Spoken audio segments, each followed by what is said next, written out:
আসসালামু আলাইকুম। আপনাদের মাঝে আরেকটা নতুন ভিডিও নিয়ে আসলাম। আজকে কথা বলবো কোম্পানিতে আসলে কয় টাকা বেসিক বেতন হয় আর কি কি কাজ হয়, তো সেই বিষয়ে কিছু কথা বলবো। তো আপনারা ভিডিওটা পুরোপুরি ধৈর্য সহকারে দেখবেন, টেনে দেখলে বুঝতে পাবেন না। তো কোম্পানিতে কি কি সুযোগ সুবিধা, তো সেই বিষয়ে কিছু কথা বলবো। তো আপনারা যারা নতুন আসতেছেন তাদের জন্য এই ভিডিওটা, তো ভালো লাগলে লাইক শেয়ার কমেন্ট করে যাবেন।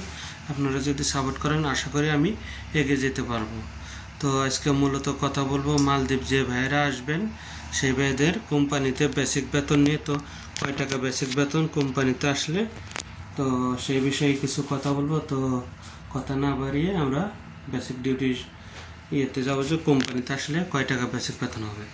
তো আজকে কথা বলবো, যদি আপনারা কোম্পানিতে আসেন, কোম্পানিতে মূলত লেবারের বেতন 5,000 টাকায় বাংলাদেশের 32,000 টাকা হয় বেসিক বেতন। এর মধ্যে মনে করেন 4টা শুক্রবার আছে, 4টা শুক্রবারই বন্ধ থাকে, এটা মনে করেন ছুটির দিন, কিন্তু প্রত্যেক কোম্পানিতেই ডিউটি থাকে, ওভার টাইম হয়। তো 4টা শুক্রবার আবার এবার মনে করেন ডেইলি দিনই 3 ঘন্টা 4 ঘন্টা করে ওভার টাইম হয়। 3-4 ঘন্টা করে ওভার টাইম হলে দেখা যায় যে মনে করেন সব কিছু মিলিয়ে 8,000, 8,500 টাকা, 9,000 টাকা এরকম আসে, যাদের 5,000 টাকা বেতন। তো মনে করেন দেখা যায় 8,500, 9,000 টাকা হলে বাংলাদেশের 55 কি 60, 50 এরকম আর কি টাকা রেট আপ ডাউন করে, 50-55 পাঠান যায় আর কি। যারা একটু বেশি খরচ করে তাদের একটু কম যায়, এটা মনে করেন যার যার খরচের দিক থেকে। তো অনেক ভাই জানতে চায় যে ভাই কোম্পানিতে আসলে তো আর কি কি সুযোগ সুবিধা আছে। ভাই সুযোগ সুবিধা হলো কোম্পানিতে আসলে 2 বছর বাদে বাদে দেশে যাইতে পারবেন কোম্পানির ডাইরেক্ট বিষয় যদি আসেন। আর যদি ফ্রি বিষয় আসেন, এটা হলো যার যার ব্যক্তিগত ব্যাপার, ওটা নিজের টিকিট করে যাওয়া লাগবে। আরও অনেক ভাই জানতে চায় যে ভাই কোম্পানিতে যদি আসার পরে যদি আমার 6 মাস বাদে বাড়িতে কোনো সমস্যা হয়, তো আমি কোম্পানির কাছে যদি আবেদন করি যে আমি বাড়িতে যাব, তো আমি বাড়িতে যাইতে পারবো কিনা। অবশ্যই যাইতে পারবেন। এর মধ্যে আপনার বাড়িতে কি সমস্যা, তো সেই বিষয়গুলো যদি আপনার যে কোনো বাড়িতে ফ্যামিলিগত কি কোনো সমস্যা হলে ওটা আপনার মেসেজ পাঠানো হবে। আপনার ইমেলে যদি মেসেজ পাঠায়, তারপরে এই মেসেজটা আপনি যে কোম্পানিতে থাকবেন, যে সাইডে থাকবেন তাদের কাছে দিলে কি হেড অফিসে পাঠিয়ে দিলে আপনার ছুটি মঞ্জুর করব। আর একটা বিষয় আছে, আপনি মনে করেন দেশে যাবেন, তো 1 বছর হয়েছে, 2 বছর বাদে বাদে ছুটি, তো আপনি যদি এমার্জেন্সি বাড়িতে যাওয়ার দরকার হয়, আপনি নিজের টিকিটও যাইতে পারবেন। এটা আপনার আপ ডাউন টিকিট, এটা নিজের। তো অনেক ভাই প্রশ্ন করে যে ভাইয়া যদি আমি 1 বছর বাদে নিজের টিকিটে যাই, তো 2 বছর হইলে আমি চাইতে পারবো কি না, আপনি কোম্পানি থেকে আমার ছুটি দিবে কিনা, আর কোম্পানির টিকিট দিবে না, কোম্পানির টিকিট আপ ডাউন দিবে কিনা। হ্যাঁ, অবশ্যই দিবে।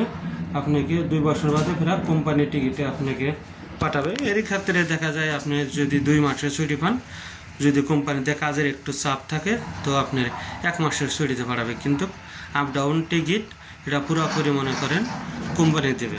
তখন আর মনে করেন দেবেন, আর নিজের টিকিটে যাইতে হবে না।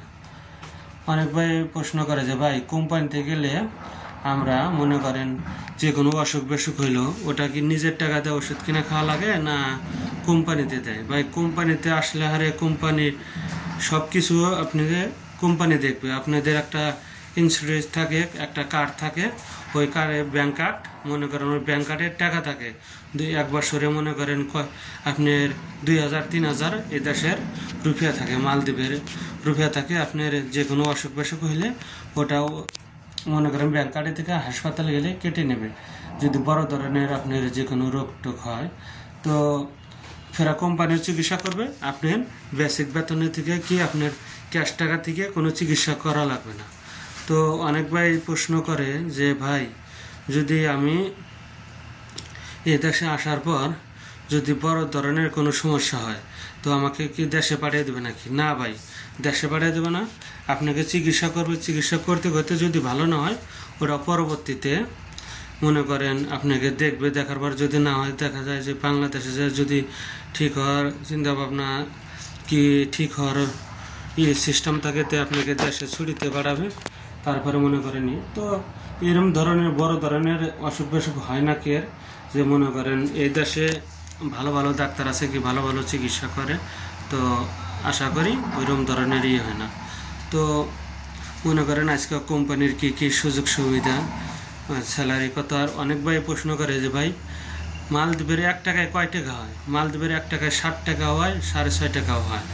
তো এটা রেটের সাথে আপ ডাউন। তো মনে করেন এটা কত সময় বাড়ে কত সময় কমে। আর বেশিরভাগ মনে করেন 800 টাকায় বাংলাদেশের 5,000 টাকা যায়, আবার 780 টাকায়ও যায়। মানে যে সময় যেরকম মনে করেন রেট বাড়ে কমে। আর বেশিরভাগ আইল্যান্ডে থাকলে একটু টাকা বেশি লাগে, আর মালে থাকলে মনে করেন টাকাটা একটু বেশি যায়। তো আজকে ভিডিওটা করলাম, আশা করি যদি যেটুকু বলছি কোম্পানির ইয়েতে যদি আপনাদের ভালো লাগে, লাইক শেয়ার কমেন্ট করে যাবেন। আর আমার চ্যানেলে লাইক শেয়ার কমেন্ট করে যাবেন। যদি আপনারা সাপোর্ট করেন, আশা করি আমি এগিয়ে যেতে পারবো। তো আপনারা আমার পাশে থাকবেন, আপনাদের পাশেও আমি থাকবো। তো ভালো থাকবেন, আল্লাহ হাফেজ।